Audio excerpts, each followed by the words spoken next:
Hello, welcome to Local Anesthetic Podcast, your regular injection of strange, weird, bizarre news stories, locally sourced where we can, but of course, worldwide too. And this is our Ho Ho Ho Rob Christmas episode. Yeah,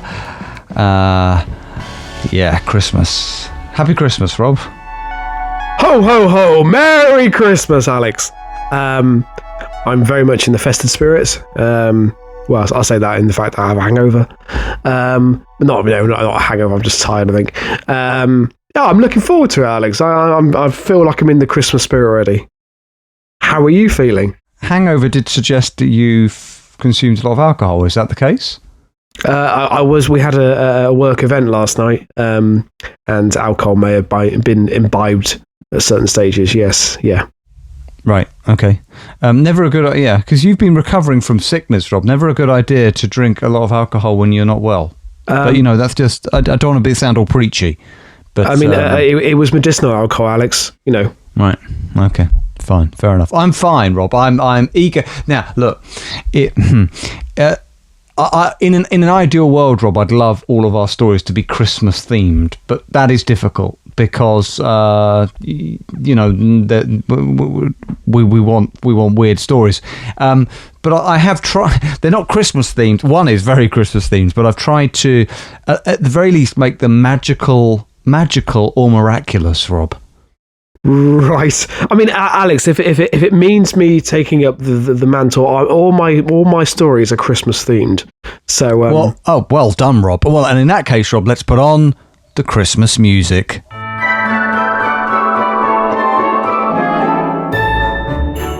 Makes me feel like I'm in a lovely big department store. There are baubles, tinsel, or whatever else they have, and it's cold outside, but it's warm inside. Think Bloomingdale's, Rob. Think Macy's. Think Harrods. Think all the well-known department stores. Debenhams. All the high-end department stores and Debenhams.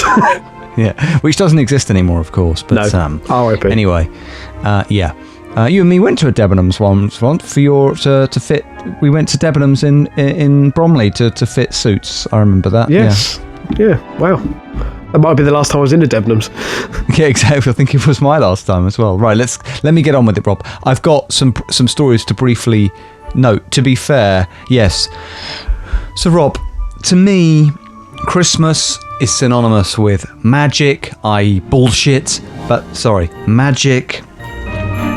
It's synonymous, isn't it, with magic? And what else is synonymous with magic, Rob, but Disney?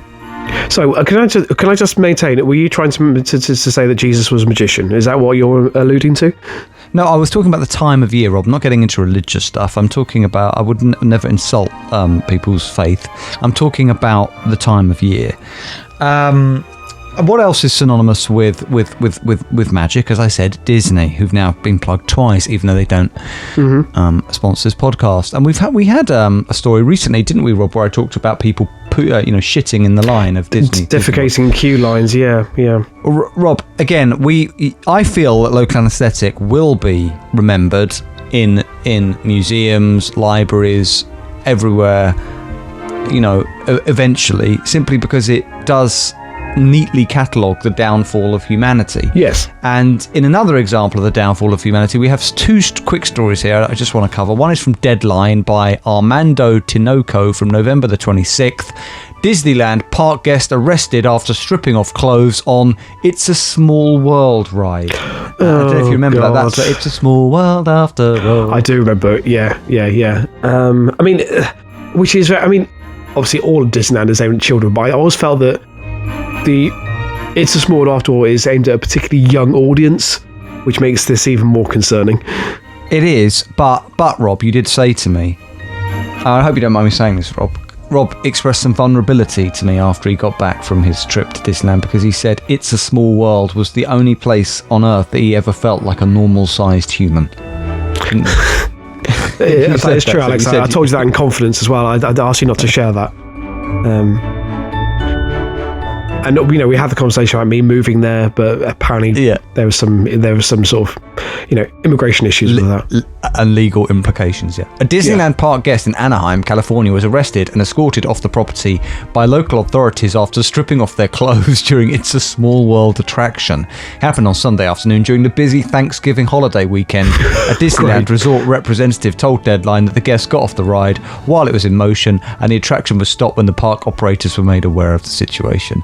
I mean, look, it was shut down for an hour. There are videos of it on X. An hour? Sorry, what was he doing? Well, I don't know. Just to make sure. I don't know. There are pictures of him.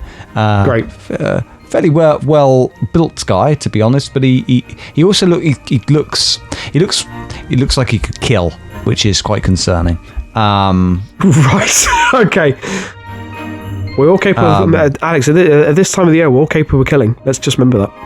Anonymous simply says he should be put in prison for not less than 1 year, lose his job, and make sure the prison is the most Northern Californian prison there is.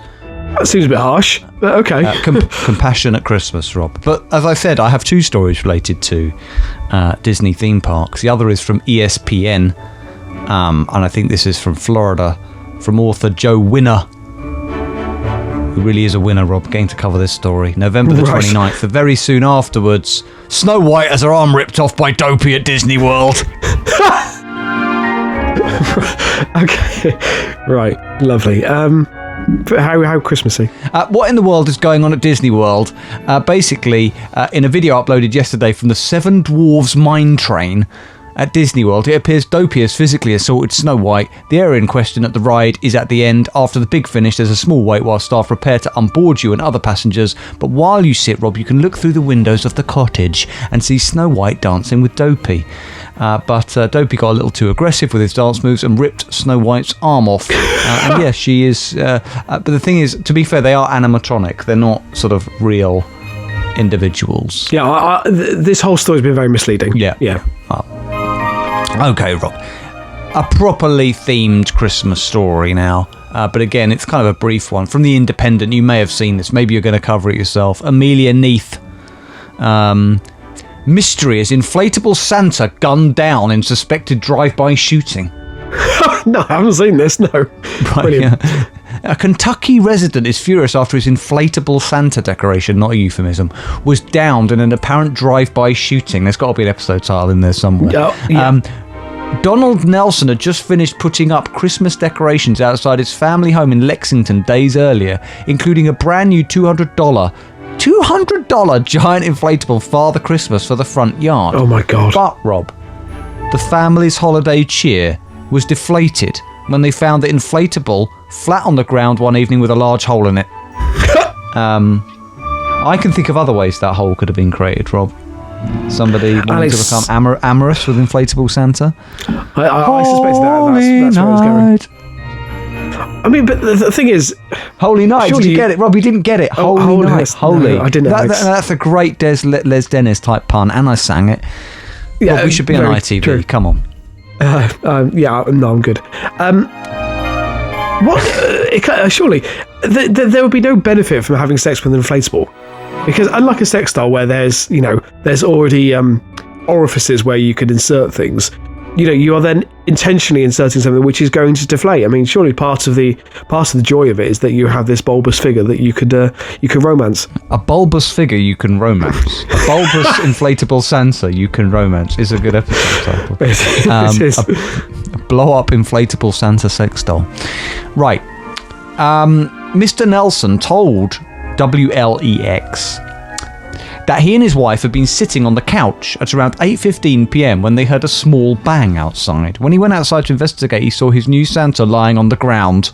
At first, by the way, I just need to tell you, this thing is huge. At first, he thought nothing of it until he looked at his home security camera and saw what appeared to be the moment the inflatable was shot by somebody in a car. The camera footage obtained by WLEX shows the car turning around while the sound of a firearm rings out. Seconds later, Santa falls back and starts to deflate. On closer inspection, the inflatable was found to have a large 18-inch bullet hole in it. Sorry. 18-inch? Sorry. 18 inches, Rob, is what kind of that? No bullet. That's not a bullet. That's a cannonball, even bigger than that. That's like a mortar. Anyway, Luckily, Mr. Nelson said he has some friendly neighbours who will sew Santa up again so he can return to his position in the front yard. But he said he fears that the apparent shooting could happen again. There are multiple neighbours that have inflatables too, and I mean certainly they could be targeted as well. If they've done just one, they'll probably do several. If it does happen again, he hopes his neighbours can catch the licence plate of the vehicle and track down the culprits, Rob. Nobody wanted to comment on this story.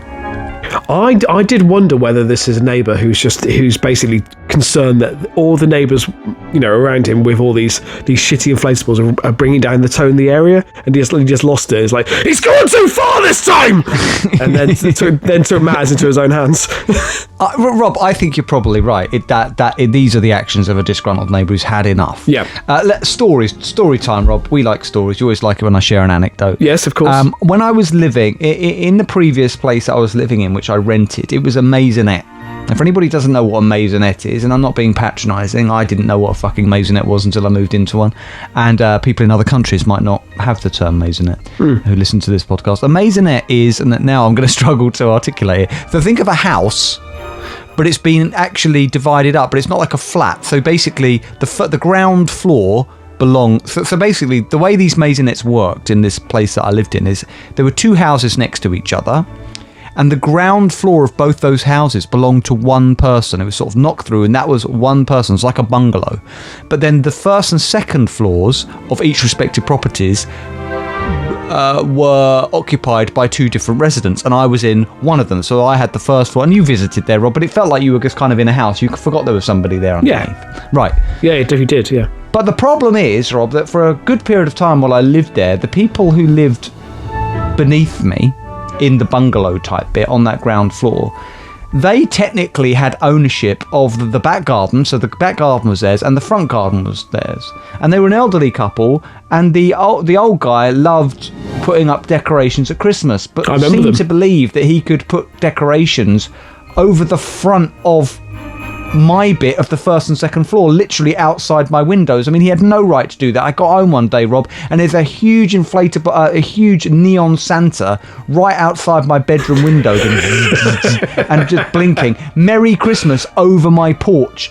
The whole front of where I live decked out in decorations, and I remember him coming out in the middle of the night going, "Oh, they look great, don't they?" And I just said to him, I'm going to have to ask if you don't mind that you just take those down. He looked. I had numerous conversations like this where I had to put his nose out of joint, Rob. And he looked at me and he said, "Oh, why don't you like them?" And I just said, I don't celebrate Christmas. And they did come down. They weren't put up again, but they were always on the other side with the neighbours who would allow them. So it really made me look quite petty. Just you, the Grinch, not filled with the spirit of Christmas in the slightest. I promised you a Christmas miracle. I've got 2 Christmas miracles for you, Rob. Okay? Okay. One from Texas, another from Vietnam. This is from The Guardian. I've had this for a while. I've been waiting for an appropriate time to read it, Rob. This is from Wednesday, 15th of November by Ramon Antonio Vargas. Headline: Hiker drank from puddle and ate tadpoles to survive Texas desert ordeal. This doesn't really feel like a miracle to me. This feels more like a man who just needed to do anything to stay alive. Marketing executive Jeff Han, 59, credits Rob 3 miracles for his survival in extreme heat in Big Bend Ranch State Park, and I genuinely agree with him. A Texas marketing executive who got lost for more than a day and fell prey to heat exhaustion while on a hike through a state park desert under searing sun had to drink from a puddle and ate tadpoles to survive, according to a compelling report of his ordeal. Jeff Hahn's tale, as told to the publication Texas Highways, defied the deadly outcomes that other hikers in peril have met in recent months. Because people do die out there, Rob, and there are numerous stories of that happening, but not this guy. Alex, can I ask a question? Sorry, why would you want to go through a state park or go on a hike through a state park desert? Am I being really naive? For the same reason I think people sort of climb mountains in freezing conditions, to test yourself, Rob, to test the limits of human endurance rather than sitting on your fat arse in a dressing gown recording a podcast, Rob. We could, Rob, go up You and me, we could do this kind of thing, and then we could record the podcast from there, although there'd be no electricity. I don't know how you do that. I don't want to do that. Heavy, you don't want to do that. Okay. There's lots of things you don't want to do. What was the thing you said earlier you don't want to do? Don't want to be on ITV. So for you, ITV and wandering through a hot desert, a searingly hot desert, and nearly dying are similar. Yeah, I think they're definitely on a par. I think anyone who's ever been on ITV could attest to that. Holly Willoughby, if you're listening, get in touch. Phil Schofield. See, Phil. Anyway, best we don't say anything, Rob. Right. Yeah. Where are we? So notably, at a national park in Texas also... So hang on. Notably, at a national park in Texas also in June, a teenage boy died after falling ill as he hiked in temperatures of... fucking hell. 119 Fahrenheit, which, if you want to know, Rob, is 48.3 centigrade. That's stupid. That's silly. That is moronic. I'm sorry to say. And obviously it's if you're even contemplating going and walking in direct sunlight in that kind of heat, then you kind of deserve it, Alex. I'm going to put it out there. Yeah. The boy's stepfather was then killed after crashing his car while searching for help. Oh my god. Oh god. Could you not have mentioned that beforehand? Yeah, happy Christmas, everybody. Separately, in late October, a 71-year-old hiker was found dead next to his still living dog after both went missing during a hike on a Colorado mountain in August. So the dog survived, Rob. Oh, but then stay with its owner, Alex. This is heartbreaking. I'm hoping there's going to be a happy ending. Hahn, the guy in question of this story, told Texas Highways that he credited 3 miracles for his survival after heat-inflicted leg and full-body cramps knocked him off his feet while hiking Big Bend Ranch State Park with his adult daughter, Harper. I like the fact they say that. They wanted to make it clear he didn't take his 7-year-old daughter out into 43 centigrade. Hey, come on, Harper. He wasn't also an irresponsible father at the same time. Yeah, exactly. It was 107 Fahrenheit, 41.7 Celsius in the little bits of shade. So in the shade, Rob, if you wanted respite, the coolest it got was 41.7 centigrade in the shade. This is ridiculous. Cool. Anyway, there's not a blade of grass, he said. There's no trees. Like an apocalyptic vision, Rob, of the future. Because bear in mind, what he's experiencing there is what we'll all be experiencing, I would say, in a couple of decades. Foraging around, Rob, for food in 41 degrees heat. Yeah, the difference is he's willingly chosen to put himself in that situation.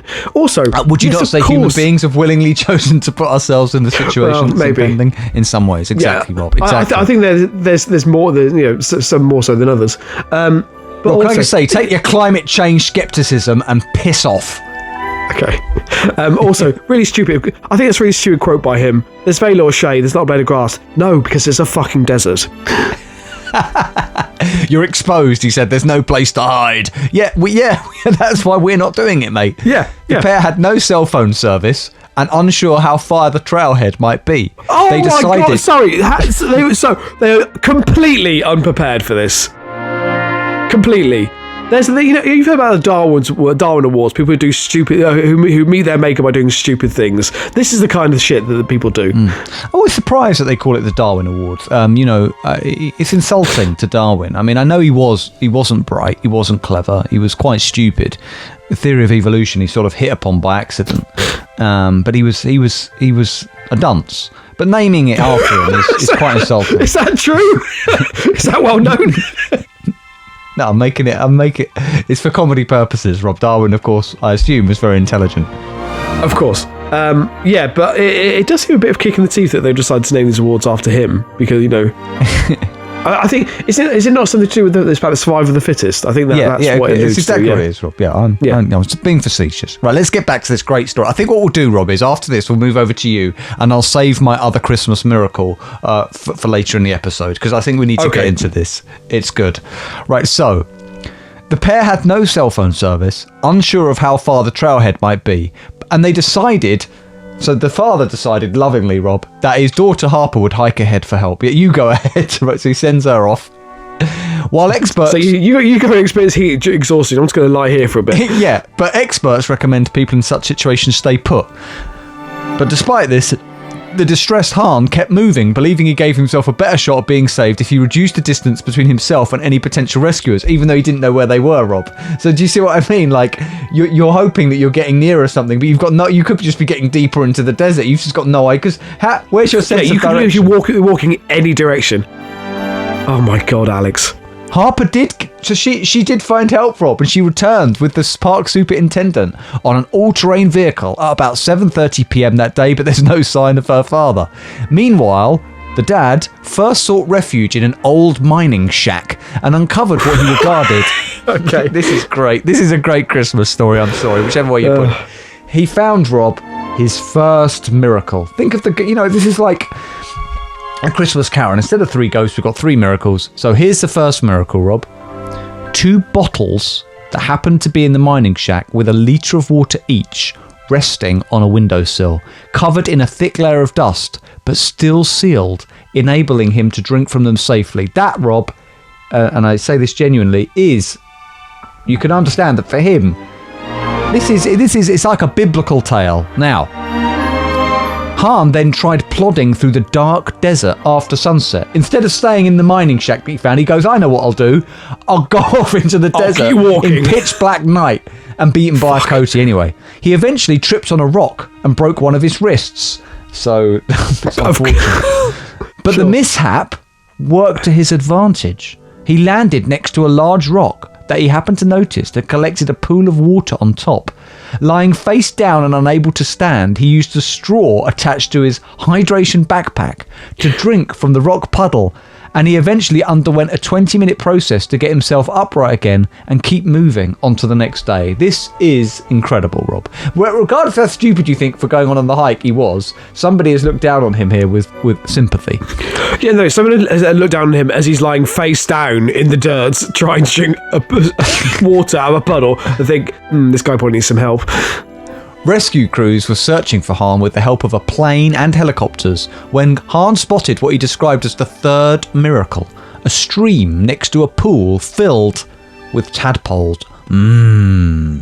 Han recounted being so hungry that at one point he removed his hat, dipped into the pool, scooped up a couple of the tadpoles and ate them. He joked that he was so famished he went into full naked and afraid mode, alluding to the reality series in which 2 disrobed strangers try and survive in the wild without being given food or water, another indicator of the downfall of humanity, Rob. Soon, a plane and helicopter approached Han. They made multiple passes. Han feared they had not seen him when he heard a rescuer on foot call his voice. Oi, dickhead. Sorry. So this has been about 24 hours, right? So in 24 hours, he'd revert into eating tadpoles. Rob, I'd be starving after a couple of hours. I'd eat anything. Han was ultimately brought back to the trailhead, dirty and pale but alive. He'd been lost for 27 hours. Texas highways reported that heat deaths in national parks across the US appear to be on the rise, and more people are doing this. It's listed a number of hiking safety tips. Topping that list, Rob, is advice to pack water and bring... Now, I couldn't understand this. Bring salty snacks as well as sports drinks with electrolytes to fend off dehydration. I get that, but wouldn't salty snacks make you feel dehydrated? They would, but I think there's something... I think the body needs salt. I thought salt was bad for you. And the body doesn't need salt in moderation. Yeah. Loony left again. Don't eat, too much salt. We need it to survive. Yeah. Han nonetheless told Texas Highways that he hopes speaking out about his story doesn't deter people from hiking or exploring trails. No, it's deterred me. He said that with the exception... Yeah, there's absolutely no way I'm doing that because it sounds stupid. He said that with the exception of some slightly limited mobility in the wrist he broke, he is fully healed. He added that his story shouldn't deter people from hiking or exploring trails, and he was looking forward to returning to the Big Bend Ranch State Park to replace the water bottles he took from the mining shack. He said that he might... I'd put more in there just in case you get lost again, mate. He said, why? To save somebody else, you selfish bastard. Can they not just put like a vending machine in there? I think they should dot vending machines around the desert just in case. Yeah, absolutely. He said that he might take a vehicle to the shack this time, but regardless, after what he endured, we're going to turn ourselves into trail angels. By saying that, mate, you suggest you're going to die on another trail and turn into an angel. But I think there's a very real possibility that might happen.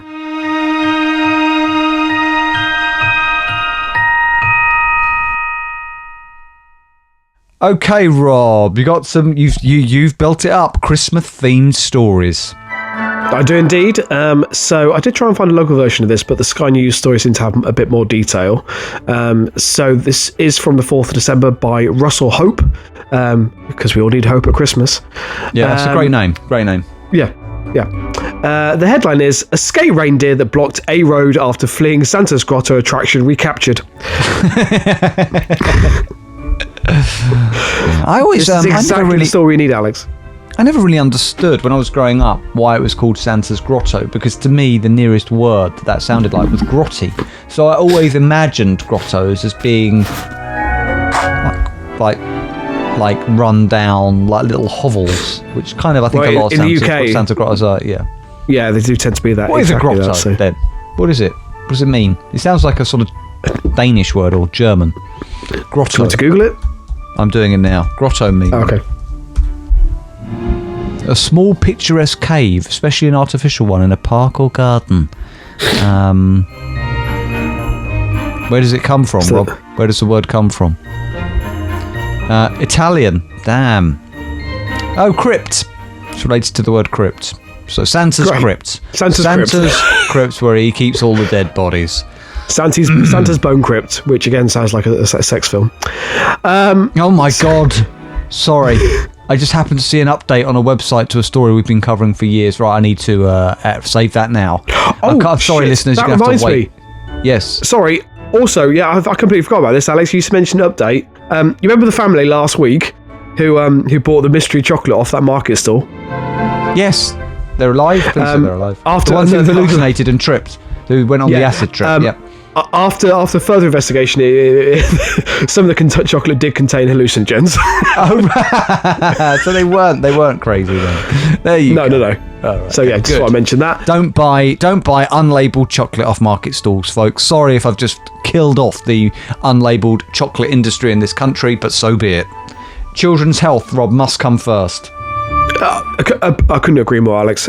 So 2 reindeer, which caused the dual carriageway to be closed after escaping a Christmas attraction on a rural estate, has been caught. The animals hoofed it from the Elvedon estate in Suffolk on Sunday, where they were taking part in the Santa's Grotto event. The pair wandered along the A11 near Barton Mills, forcing the police to temporarily close the road in both directions around 3:20 on Sunday afternoon. Officers from the Suffolk Police took part in attempts to recapture the reindeer, which were paused overnight. Efforts resumed on Monday, and the animals were caught by 12:05 p.m. A spokesman for the Elvedon estate said on Monday, "We knew that they were there last night. Obviously, we were losing the lights, so we didn't want to spook them anymore, so we left them there overnight. The owners came back this morning, and after several hours, they managed to coax them back." There's a lovely quote by saying, initial reports said a large number of reindeer were on the road, but Sarah Parry of Elvedon Farm said on Monday it was just 2 reindeer that we hired for the weekend. They escaped from their handlers. They've now been recaptured. So stop. 2 reindeer we hired for the weekend? Yeah. Are these reindeer escorts? Reindeer. Are they reindeer escorts, are they? No, they were just Prancer and Dancer, or whatever they're called. How many of them can you name, Rob? I've got Rudolph, Prancer and Dancer, that's it. Blitzen, Comet, and the others, Alex.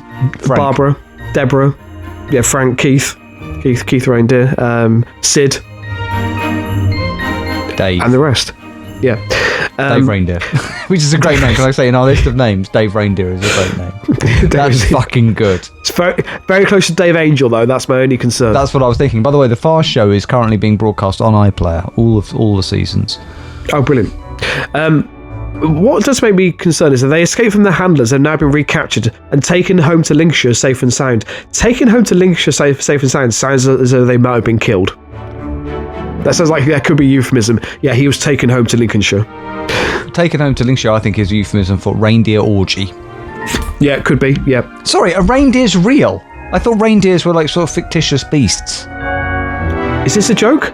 No, it is a joke. Yeah, it's a joke, yeah. Yeah, I just want to make sure. I'm never quite sure with you. Okay, my next story is from the Traitor's Guardian. I was about to say non-Traitor's Guardian. The story is 2 years old, just, in the interest of full disclosure. Right, so we're scraping the bottom of the barrel for our Christmas episode, are we, Rob? Well, just for this one story, it's by Amar Kali. I just felt we needed to feature this particular story. Yep. So the headline is, "Even the reindeer are unhappy. Life inside Britain's worst winter wonderlands." Right. Oh, great. Are you sure this isn't a story we did cover 2 years ago? Because we've had many stories about terrible winter wonderlands. Although I think they were all pre-COVID, and I assume that since COVID they've deteriorated further. I think you can track the state of these sort of wonderlands with the state of modern Britain itself, Rob, in terms of general decline. I agree, Alex. Yeah, I agree. Yeah. So to the best of my knowledge, I don't think we feature the story, but because it basically has an insider's view, so those who have actually worked in these attractions, I felt we needed to exactly. It's like a panorama expose. Now, in the very first line, I think we have the episode title. I'm going to put that out there right now. Okay. Okay, good. I'll listen out, Rob. Polystyrene snow, MDF grottos, stomach-churning rides, and Santas with scratchy fake beards. Yes, I think you'll have to. Do we need to do anything to that? Yeah, you condense it. It's too long, but it's brilliant. Yeah. I don't know what. Read it out again. Polystyrene snow, MDF grottos, stomach-churning rides, and Santas with scratchy fake beards. Yeah, maybe get rid of the stomach-churning rides, and then it'll be But either way, Rob, it's absolutely brilliant. Absolutely brilliant. I love the inclusion of MDF in there as well. Just great. Yeah, very true. As Christmas nears... Also, can I just say, polystyrene, which I've been doing some work with recently for reasons I won't get into, is such a horrible material and gets everywhere, that polystyrene snow would just stick to you. I mean, it would literally be hell to get off. Yeah, I agree. Yeah, because it's one of those things. It's very what's the word? Static. Yes. So as Christmas nears, 'tis the season for winter wonderlands. At their best, the immersive Christmas markets and the fairground delight visitors of all ages, whilst providing a reliable source of income for their owners.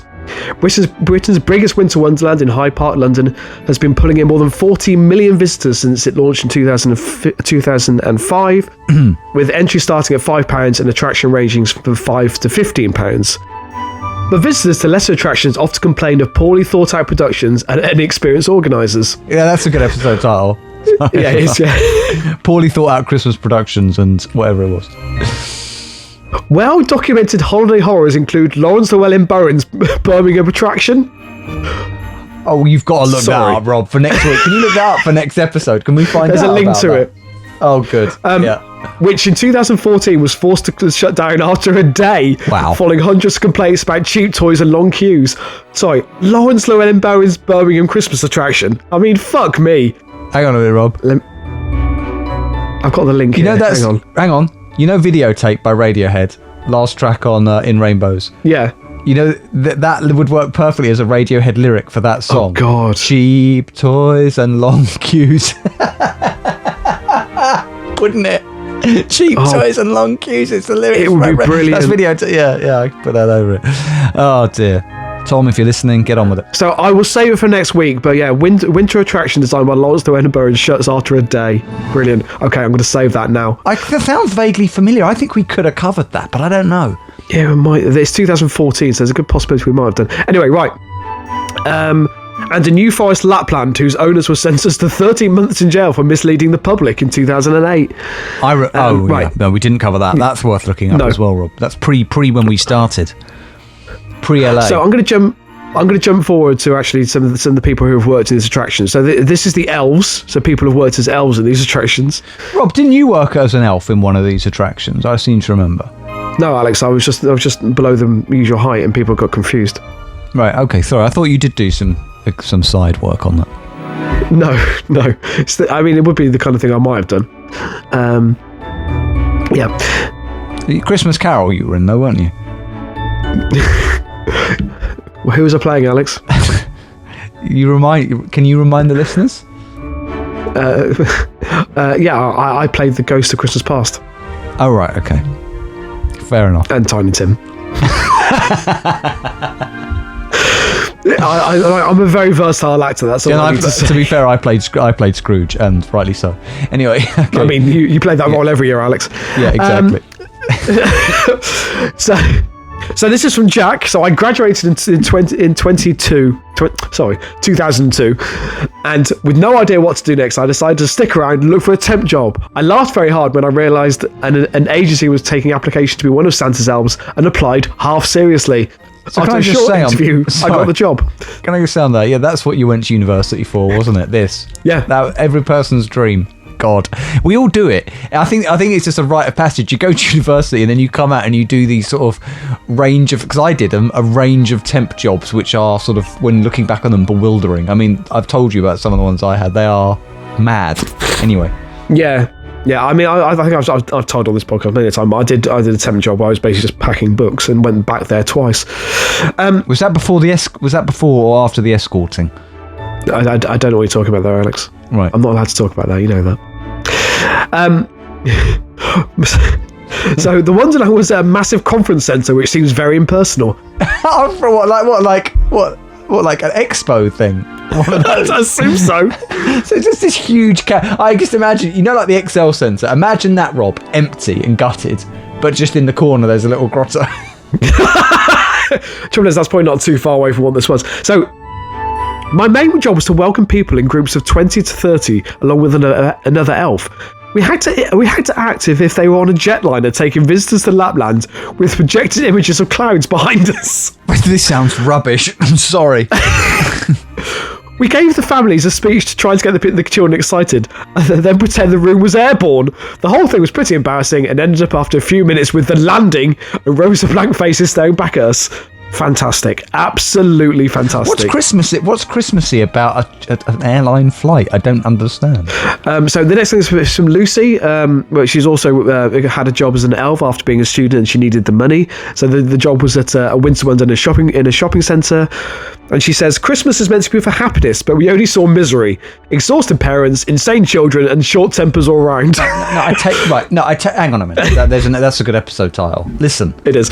I dispute what she said there. What did she say? Christmas is meant to be about happiness. I know it is, but is it? But what I was I'm not trying to be a Scrooge, but I'm saying, notoriously, for a lot of people, it's miserable, and it's like that every year. Yes, yeah. Well, she did say we only saw misery. We had to enjoy everything from being shouted at to being made fun of. One colleague even had a drink thrown on them. The Santas had it great, though. They were paid more than us to enjoy a few minutes of time dealing with the excitable children before we ushered them all outside again to unwrap their disappointing presents. The whole thing was bleak. Unwrapping disappointing presents, lovely. And that's a Radiohead B-side, by the way, I believe. Rob. Do you think there'll be a reckoning like there was with various goings on at the BBC and things like that about these sort of Santas that were hired in our youth? Do you think that will ever happen? Because you've got to it was pretty unregulated. I'm not sure these guys had CRB checks. We had one coming into a school every year. And, you go and sit on Santa's lap. I mean, God knows. Actually, I've got a funny story about this, Rob. Don't worry, it's not going to involve something upsetting or traumatic. Okay. I told you about the primary school, Rob, recently that I went to, where during summer fairs and things, the caretaker sold guns, and I bought a medieval axe from him as a child. But we also had a Christmas Santa one year come and visit us with his big sack. And in that sack, Rob, which you put your hand into and you got out, it was filled with... So I got this thing. I can't wait for this. Oh, it's Rob. Right. So this is what's given out to all the kids. So I was about, 7. And I get home to my mum and dad because I didn't really understand what it was. It's this black thing with sort of speaker grills in it. Right. And it says car something or whatever. My dad's like, this is to put in a car. And it's got these buttons on it. And you press the button and basically it's to shout abuse at other road users who've got cut you off. So it's like in this American accent. So it was like, fuck you, asshole! Like you went through these things and you pressed them. Brilliant. And so that. But again, didn't create the kind of scandal that they would create now, Rob. God knows where this Santa had got these things from. They were inappropriate, Rob. All of them contained curse words. I don't recall my dad using it on our drive, but I did have it for many years. Just sort of keep it in my backpack. Wonderful. Alex, I think I'm going to pick up the story again next week. I just wanted to do this because we haven't even moved on to the performers. No, keep going. Keep going. Oh, well, I'm conscious I also have Okay, yeah, picking it back up next week. Yeah, we'll do part 2. We've never... Rob, this might be the... Hang on. That's the first time we've ever done this on the podcast, split a story into 2 parts. Yeah, true. So let me do this very last one from Tony. So, my business was hired to erect a tent for a winter wonderland at the Great Yorkshire Showground in Harrogate in 2014. It was a miserable operation. Just half a fairground with a few reindeers. It was very tacky. Straight away, people were complaining that they'd been ripped off, and after 2 days, it was shut for a revamp. We didn't think it would reopen. So when we went back to take the tent down, and suddenly the fire doors to the grotto burst open, and Santa came out in his full regalia, ripping off his white beard and shouting, "Fuck this! I'm not taking any more views. I'm off." I need to hear more of these stories. Well, where did you find this? First of all, I need to ask you, Guardian. But how did you find all these old Christmas stories? How did you do it? I can't remember. I don't even know what I even looked for. Good for you, Rob. Good for you. I mean, yeah. So I would do the rest of this. So we still got to look forward to the performers, the stately home workers, the bouncers, and the organisers. So we'll do that next week, along with the Lawrence Llewellyn Bowen attraction.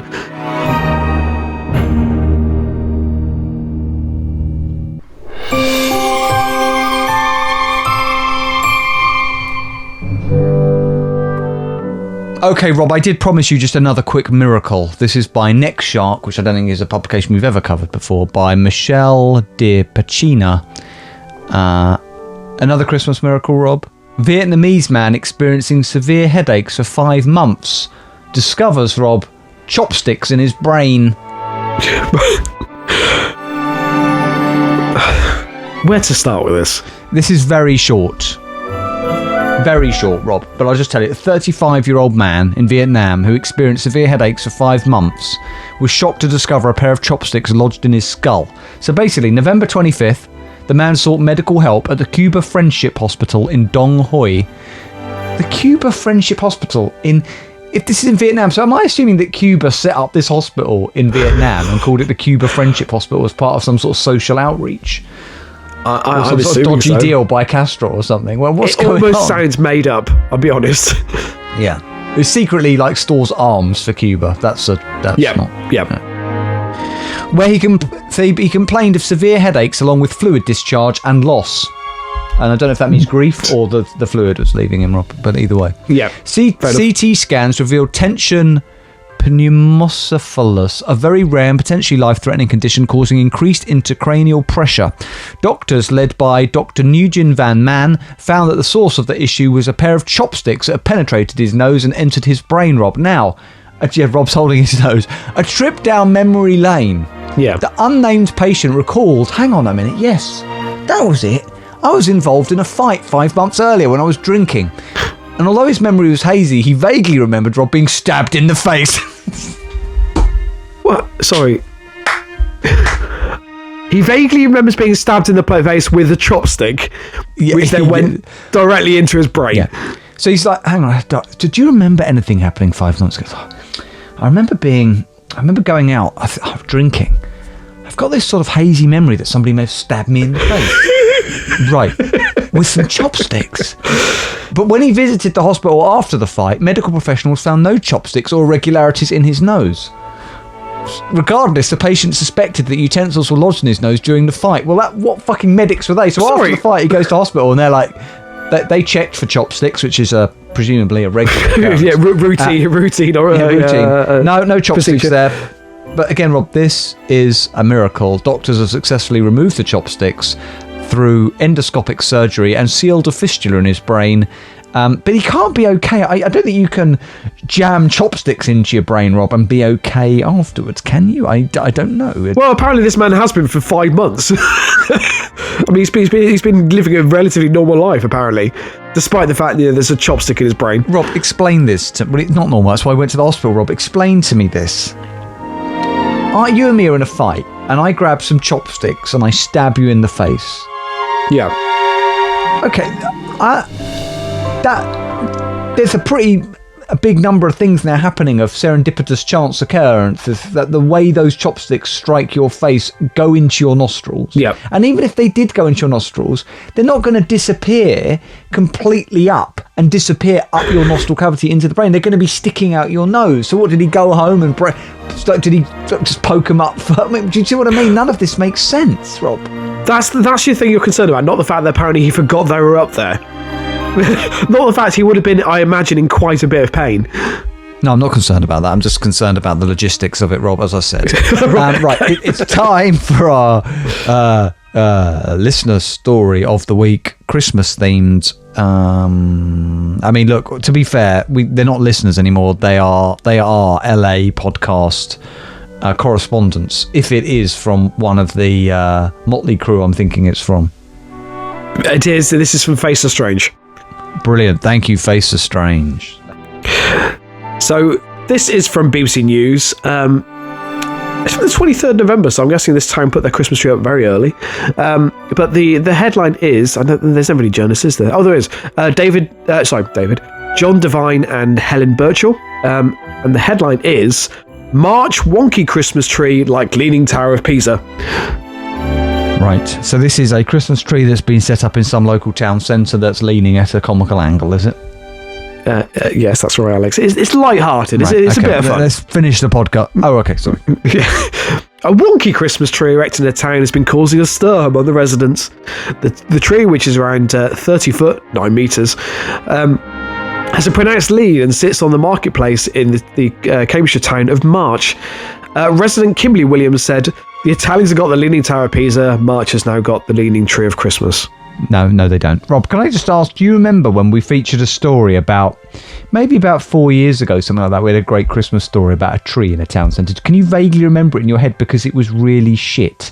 They'd erected this Christmas tree, but it kind of had no branch. It just had some thinly dead branches. It was just like a dead tree. Yeah.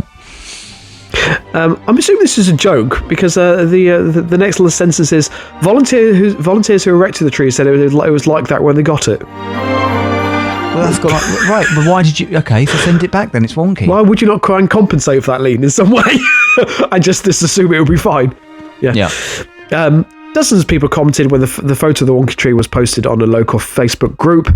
Some called it embarrassing, while others praised the work of volunteers from the March Christmas Lights Committee who are responsible for erecting the tree and decorating it. Miss Williams 50 said it's better than last year, but it's a bit wonky, isn't it? It's a bit on the lean. Robert Moat, 64, who lives in March, told BBC Radio Cambridgeshire, I've been here 4 years and the tree's been wonky every year, but at least they make the effort to put something up. So, yeah. I mean, Alex, you can imagine it goes on. I mean, David Williams went on to say it's a bit of a disappointment for the community. There's no symmetry at all, but we love coming down with the kids to see the lights turned on. No symmetry? That's what he's saying. There's no symmetry to this. That's what it looks for in a Christmas tree, symmetry, Alex. That is an odd phrase. There's no symmetry at all. It's a bizarre thing to say. Yeah. I mean, it goes on like this, and then there's some quotes from Token. But basically, Alex, it's a funny, wonky Christmas tree. Yeah.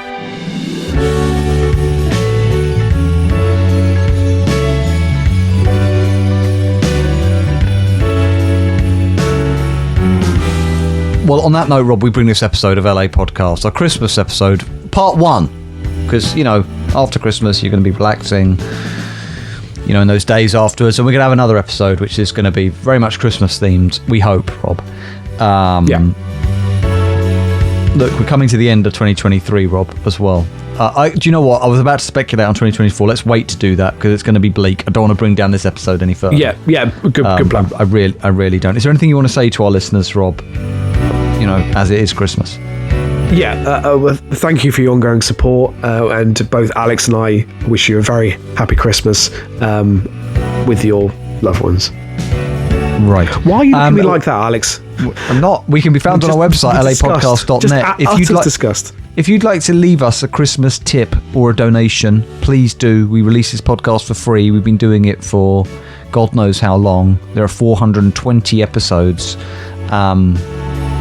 Tiny Tim, Rob, needs, food. But yes, please, go to our website, LAPodcast.net. There is a PayPal button there somewhere. It should be fairly obvious, and you can just leave us a donation or a rolling donation or a tip, however you want to think of it in your head. We would really appreciate that. Please tell your friends about the podcast, tell your relatives, passers-by, strangers, hit subscribe, leave reviews, all that good stuff. And we'll be back in a week's time with LA421 Christmas episode part 2. God bless.